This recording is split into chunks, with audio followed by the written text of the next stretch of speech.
Le livre du ciel, tome 34. 20 mai 1936. L'Ascension.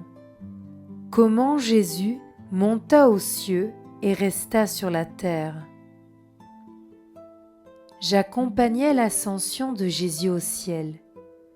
Comme il était beau, toute majesté, entouré de la plus brillante lumière qui ravissait et captivait les cœurs. Et mon doux Jésus, toute bonté et tout amour, me dit : Ma bienheureuse fille, il n'est rien dans ma vie qui ne symbolise le royaume de ma divine volonté. En ce jour de mon ascension, je me sentais victorieux et triomphant. Mes souffrances étaient terminées et je les laissais parmi mes enfants sur la terre pour les aider et les soutenir, comme un refuge où se cacher dans leurs propres souffrances et s'inspirer de mon héroïsme dans leurs sacrifices.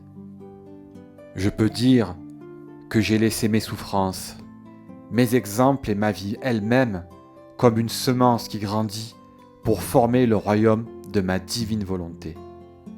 De sorte que je partais et restais en même temps.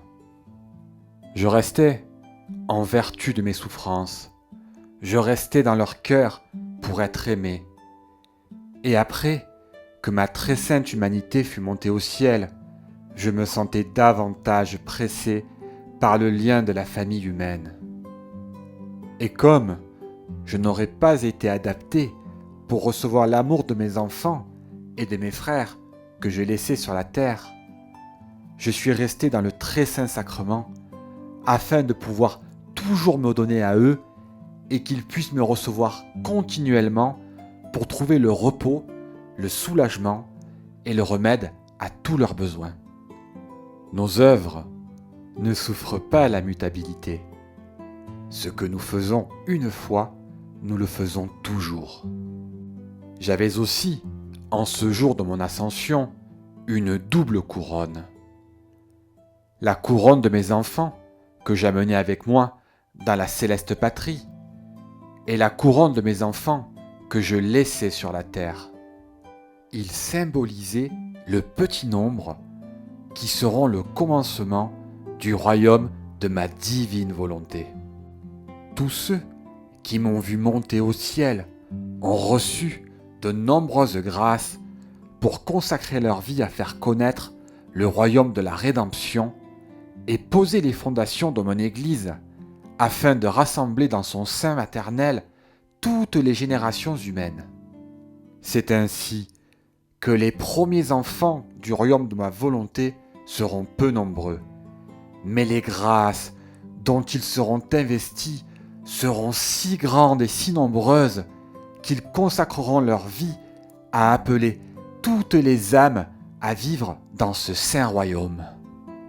Une nuée de lumière m'a caché à la vue de mes disciples qui sont restés figés en regardant ma personne. L'enchantement de ma beauté était si grand que leurs yeux ravis ne pouvaient plus s'abaisser pour regarder la terre, si bien qu'il a fallu un ange pour les secouer et les faire retourner au cénacle. C'est également le symbole du royaume de mon vouloir.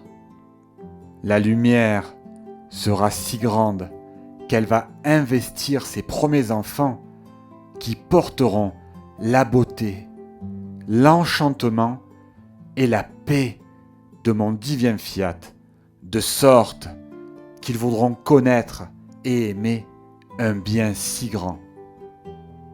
Le plus beau symbole est celui de ma maman, présente parmi mes disciples pour assister à mon départ vers le ciel.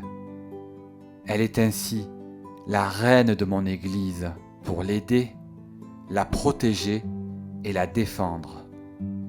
Elle sera présente parmi les enfants de ma volonté. Elle sera toujours le moteur, la vie, le guide, le modèle parfait, la majesté du royaume du divin fiat si chère à son cœur.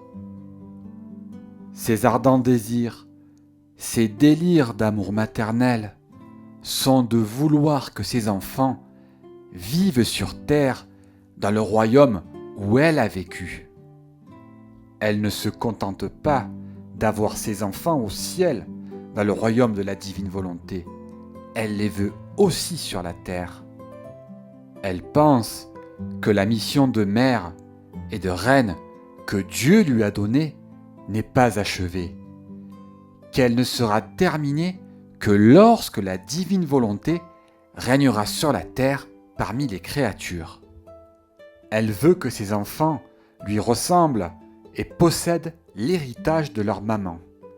C'est pourquoi la grande dame met tout son cœur et tout son amour à aider la créature qu'elle voit disposée à vouloir vivre dans la divine volonté.